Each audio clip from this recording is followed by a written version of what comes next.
Great. Should we start with some intros, Amanda? Sounds good. Why don't you kick it off? Sure. So I'm a psychiatrist by training. Started my career in neuroscience. Left to help launch two of the pioneering companies in the digital mental health space. One called Lyra Health, which is a telemental health pioneer. And then I was chief clinical officer of a company called MindStrong, which was looking at ways to do measurement-based care at scale. And now I'm part of Health Rhythms, and I'm happy to tell you more about that a little further in the conversation. Well, that's a hard act to follow, but I am co-founder, as Nicole said, of Able Partners. We are an early stage venture capital fund, and we're focused on what we call the positive living space. So companies that are looking to make the daily lives of consumers healthier, happier, and more meaningful. And when we first started this work, we were really focused on the consumer wellness space. So companies that you may have heard of like Goop and Daily Harvest and Bulletproof. And what we really figured out over time was a lot of that wellness-seeking behavior among consumers was more of a symptom of underlying inadequacies in the current medical system, in particular to treat underserved communities or conditions. So over the last few years, we've really focused more on the consumer health space. And within that space, we have a particular interest in areas of stigma. So where you see these large unserved groups, which could be due to historical, cultural stigmas and misperceptions. So within that space, we spend a lot of time in areas like aging women's health and wellness. So menopause is an area where 2 million American women every year go through menopause. That's the same number of women who get married every year in the country, but you have a huge industry built around one, and the other is largely ignored despite the major health and emotional impacts of menopause on women. But the area that we probably spent the most time on and continues to be a big area of interest where I think we overlap, Gabe, is the mental health area. So that's where we spent most of our focus over the last several years. And I think where we first connected. Absolutely. Yeah, actually, I'll admit I'm a big fan of Able, among other reasons, because of how mission driven you guys are. And you're someone that's really trying to make an impact in terms of the wellness gap. So I was wondering, I would love to hear how you define the wellness gap. Yeah, when we talk about wellness gap, we're talking about what we see as a disconnect between measures of economic well-being, so measured by things like GDP per capita or the amount of money consumers have in their wallets, which has continued to go up and to the right, at least until the recent COVID hit. Compared with measures of emotional and physical well-being, which unfortunately have either stagnated or dropped. I think many listeners will know that our life expectancy in the United States fell for 3 years in a row, and unfortunately, that was driven largely by these deaths of despair, suicide, addiction. Incredible for a country like the United States to be experiencing that. 1 in 5 Americans have a diagnosable mental illness, adults, and we don't really know fully what's driving the gap. There are a lot of hypotheses. I definitely think lack of connection is a big piece of that. We felt like social networks and technology might be bringing people together. I think a lot of the evidence is showing that, unfortunately, in many ways, it's not. Although some of the reasons behind that continue to be debated, whether it's a crowding out effect or the tech itself. But I'm sure from your work that we have a huge shortage of therapists in the United States. Half of all U.S. counties don't have a psychiatrist, and 1/3 of Americans live in a mental health professional shortage area. And another thing that we've identified, leading to this growing gap is that there's just a lack of innovation in the mental health treatment pipeline. So pharma giants have cut their research into psychiatric meds by 70% over the last 10 years. Something like 0.2% of the global drug pipeline are antidepressant medications. So I think one of the biggest issues, though, is really this measurement gap, and how do you improve what you can't measure? And if you look at other areas of healthcare, in cardiac health, we have EKGs, but bringing it back to what you're working on and what Health Rhythms is doing, which is so interesting, is why don't we have better measurement in mental health, and what do we do right now to measure people who might be at risk or actually be experiencing a mental illness? Yeah, no, I obviously couldn't agree more. That's really the problem we're focused on. the way I look at it, we're trying to bring mental health into the modern era of medicine. Like you said, a cardiologist, pulmonologist, you can't imagine them taking care of their patients by only seeing a snippet of the EKG.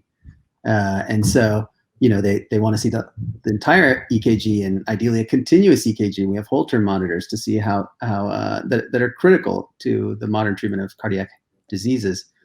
Whereas in mental health, we have, basically a poverty of information between sessions, and most of the information that providers are getting is subjective from the patient themselves.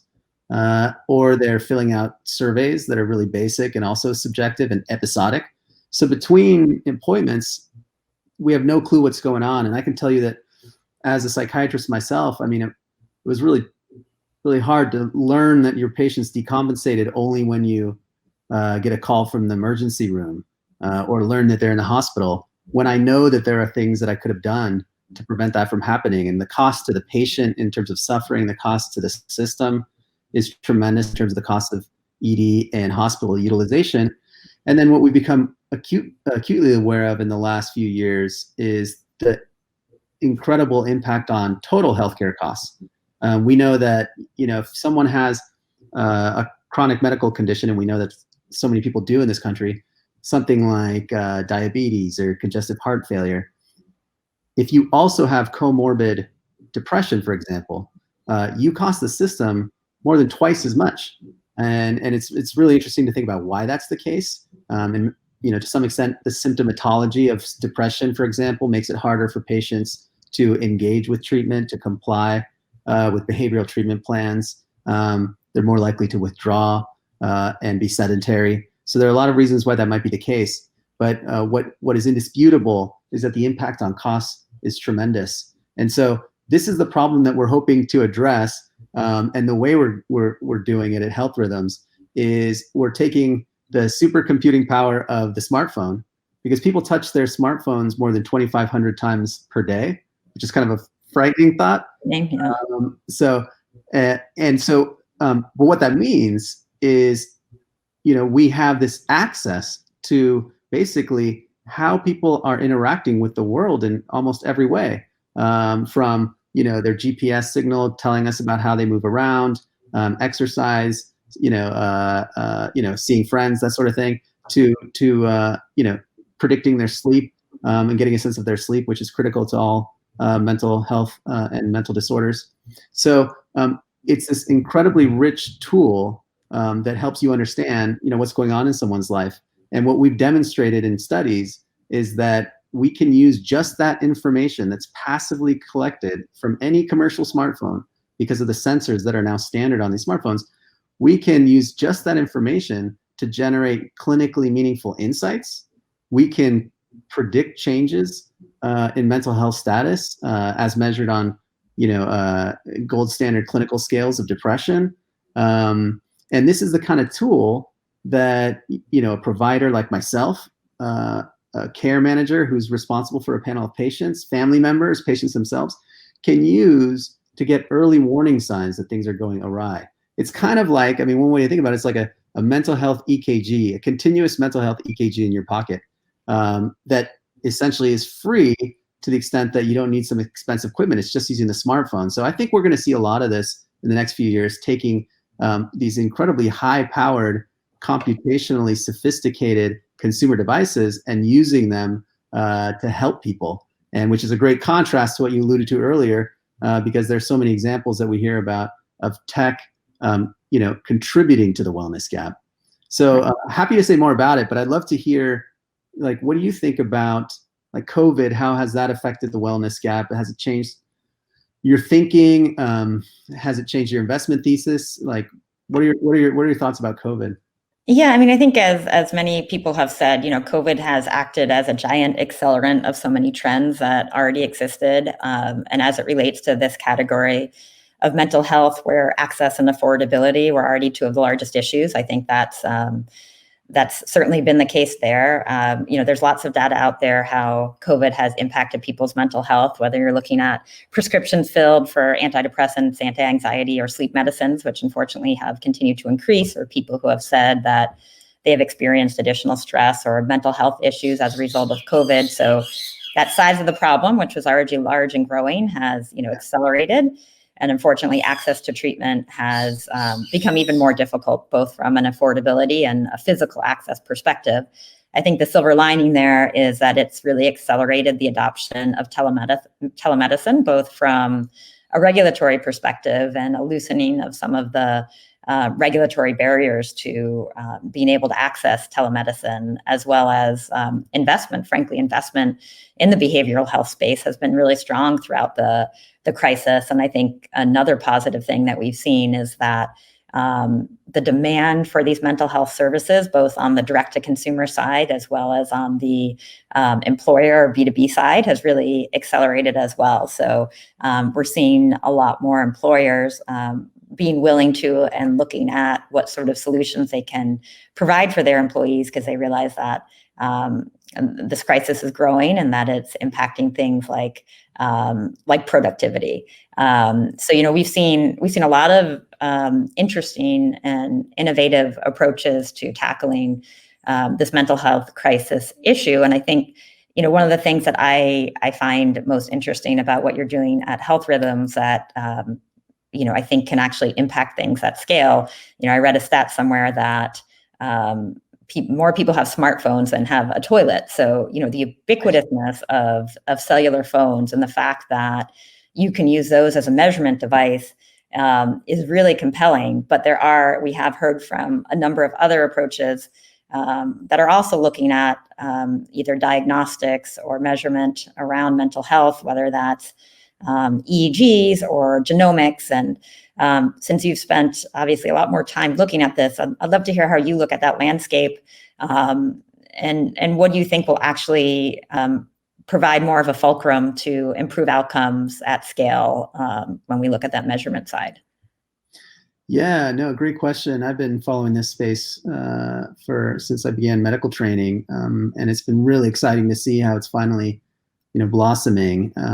Some people call it precision medicine, population health, but it's really exciting to see these incredibly powerful tools finally in the hands of clinicians and patients. With respect to EEG, I think you're right. There's, just like we were saying with the smartphone, the capabilities inherent in the computing power of the smartphone and fast internet were developed for other purposes, but it's easy to see how you put those to good use and you can do some pretty sophisticated things, and ideally do it remotely in the patient's environment, meet them where they are. I think that's one of the most exciting things about it. But so we're seeing some of those same things with EEG caps. And I know that from big tech companies to small startups that are trying to understand how you can use EEG signals to infer things about someone's mental state, how stressed they are, even start to decode some of the signals to see if it'll be useful for alternative ways of communicating and navigating, computer interfaces. So I think it's incredibly exciting, and other wearables as well. The rings and the wrist wearables, the watches. I think Apple Watch is a great example of something that's really demonstrating value for the clinical world and for patients. And so at Health Rhythms, we made a very strategic choice to focus on the smartphone because, as you and audience members probably can attest to, wearables often end up in a drawer after a few months, right? People get excited about them, but then they end up in the drawer. Whereas a smartphone is with us from the moment we wake up to the moment we go to bed. And if we wake up in the middle of the night, usually we're interacting with it, which is one of the things that allows us to really infer a lot about sleep. I've seen studies saying that the phone is within 2 feet of us for like 99% of the time. I mean, I know it's kind of scary, but at least in our case, I feel like we're using technology really for good. And so that I'm really excited about that. I did want to say, that the other piece of the phone is kind of closing the loop, right? So we're getting all this data. We're able to predict decompensation and understand how someone's doing, but the phone is also an outstanding tool for intervening. And so what we're doing is we've developed a digital therapeutic that is very light touch, but it leverages all this rich information that's continuously coming in from this patient to deliver tailored suggestions, micro interventions is a better way to put it. And we've seen in our randomized controlled trial that we did, that we delivered a lot of improvement. In fact, more improvement than medication alone, significantly more. So I think that that's the other really exciting thing about consumer devices, is how we're going to see more novel care pathways that incorporate them. In particular, it's worth noting that we've seen you alluded to it. It's been critical during COVID, an explosion in access because of the relaxing regulatory barriers to delivering care across state lines, but also a lot of investment, like the investment you guys have done in great companies like Spring and Alma, like increasing access virtually. But there are only a finite number of providers. So once you've reached them, that doesn't solve the access gap. So I think what you're going to see is a lot of really clever ways of using technology to deliver what's called blended care, where there's a digital piece and a person that's trained. And it's really a team environment that's created for every individual, where the right intervention is delivered to them at the right time with the intensity of what they need. So if they need a person to do the intervention, a person will do it. If they're just working on skills, then a digital intervention can be adequate. And by doing blended care, you can actually amplify the ability of the current healthcare system to meet more people. Yeah, that makes so much sense. I think, again, access and affordability being two of the biggest issues. And I think to the extent that you can move the needle on those, that will be a big piece of the solution.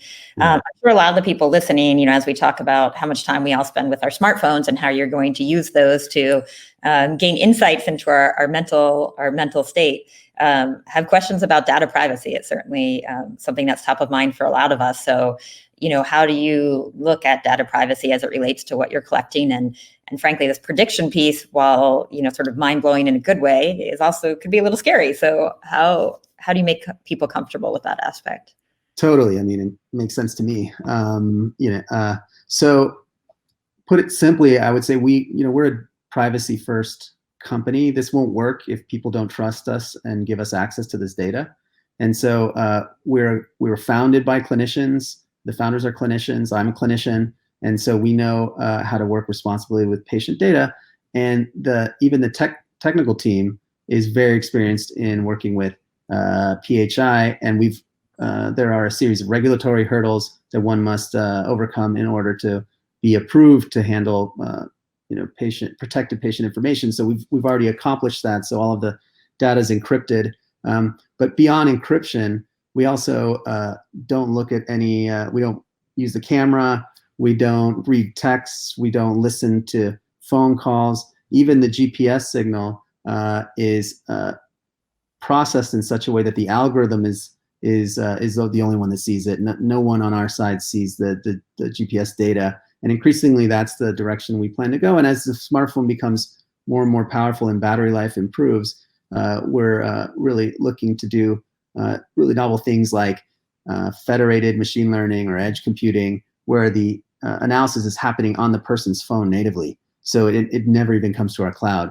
Right now, it does come to the cloud, and it's encrypted in transit and at rest, where it's analyzed by the algorithms.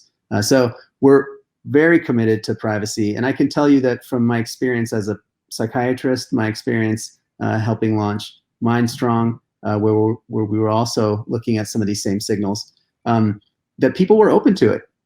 Patients acknowledged that, if they trusted that, we were clinicians and this was in their best interest.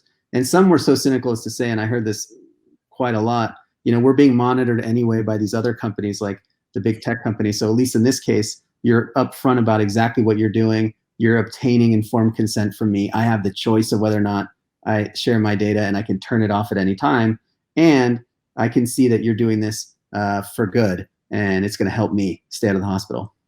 Right. That makes a lot of sense. And I think a related question is how are patients getting access to this? Who's paying for it, and then who's distributing it to them? And I know some of that, as an early stage company, you haven't figured all of that out yet, but I think, those questions are somewhat related. Yeah, absolutely. I mean, usually when we tell people about it, they get very excited, and, my friends, family, they're like, I want this. So we're really focused on the most severely ill initially. These are the people that are falling through the cracks. They're, going in and out of the emergency room in the hospital. And the way to really get in front of them is something that we've spent a lot of time thinking about.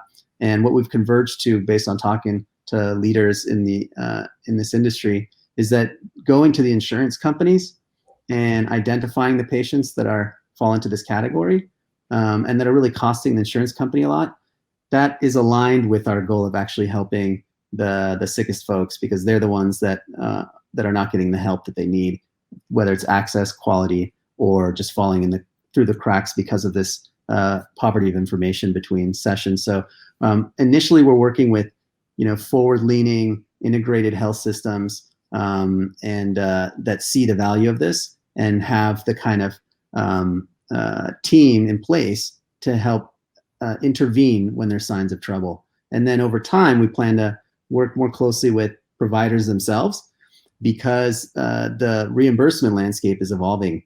And so we've already seen several examples of technology companies being approved for things like remote patient monitoring, for using software as a medical device, the new technology add-on payment. I mean, this is all kind of jargon to some extent, but the same point applies, which is the regulatory environment is evolving to incentivize physicians and other providers to use novel tools of this kind.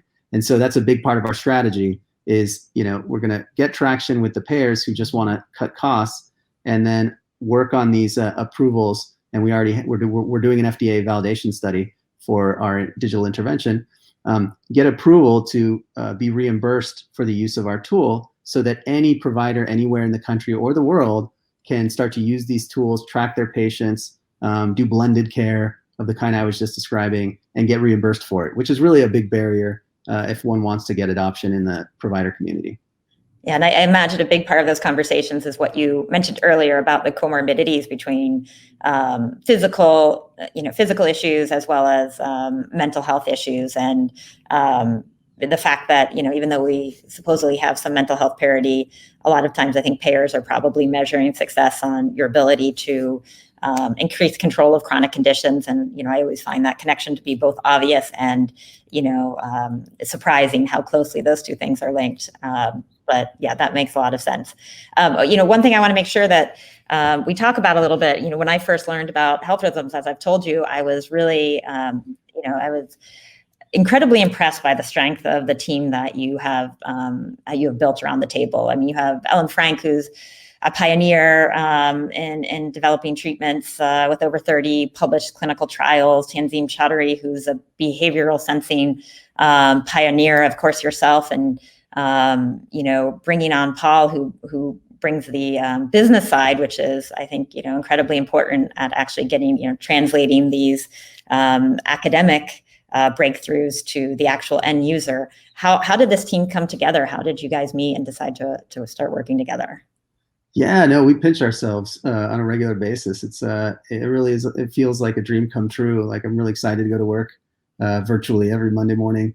It's a group of experts, pioneers, like you said, key opinion leaders. I knew about all of these people even before I left training, because they were leading their respective fields.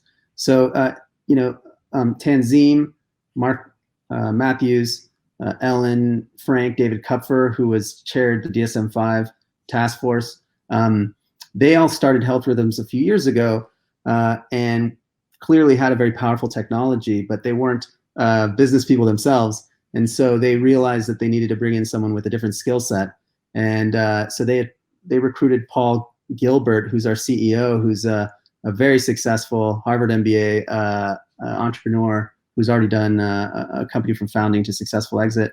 And Paul's a dear friend of mine, and he and I were both, we actually met at one of the, at Elevate Humanity, which is one of Nicole Radford's amazing conferences. We actually met there. So she brought us together.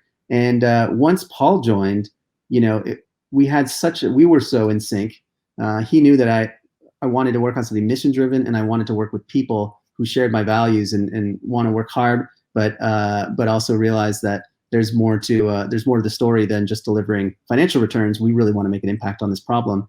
And so once he joined, I felt really good about working with him, and said, I'll take this risk because I'm guessing that he's creating a culture that really supports these values. And I couldn't be happier. It's absolutely been the case.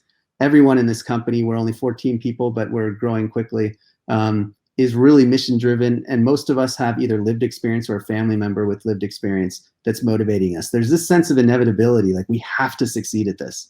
Yeah.